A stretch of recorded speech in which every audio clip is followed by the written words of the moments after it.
وقالوا هذه أنعام وحرث حجر لا يطعمها إلا من نشاء بزعمهم وأنعام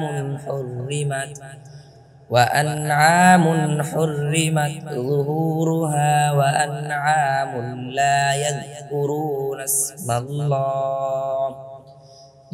يذكرون اسم الله افتراء عليه سيجزيهم بما كانوا يفترون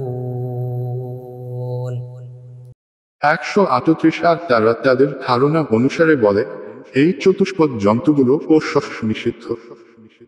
আমরা যাকে চাই সে ছাড়া কেউ তা খাবে না। এবং কিছু চতুষ্পদ জন্তু যার পিঠে চড়া হারাম করা হয়েছে, আর কিছু চতুষ্পদ জন্তু রয়েছে যার উপর তারা আল্লাহর নাম উচ্চারণ করে না, আল্লাহর উপর মিথ্যা অপবাদস্বরূপ।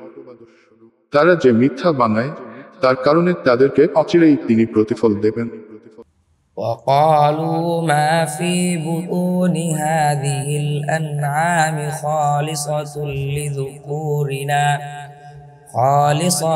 لذكورنا ومحرم على أزواجنا وإن يكن ميتة فهم فيه شركاء سيجزيهم وصفهم إنه حكيم عليم 139 আর তারা বলে, এই চতুষ্পদ জন্তুগুলোর পেটে যা আছে তা আমাদের পুরুষদের জন্য নির্দিষ্ট এবং আমাদের স্ত্রীদের জন্য হারাম। আর যদি তা মৃত হয় তবে তারা সবাই তাতে শরীক। অচিরেই তিনি তাদেরকে তাদের কথার প্রতিদান দেবেন। নিশ্চয় তিনি প্রজ্ঞাবান, জ্ঞানী।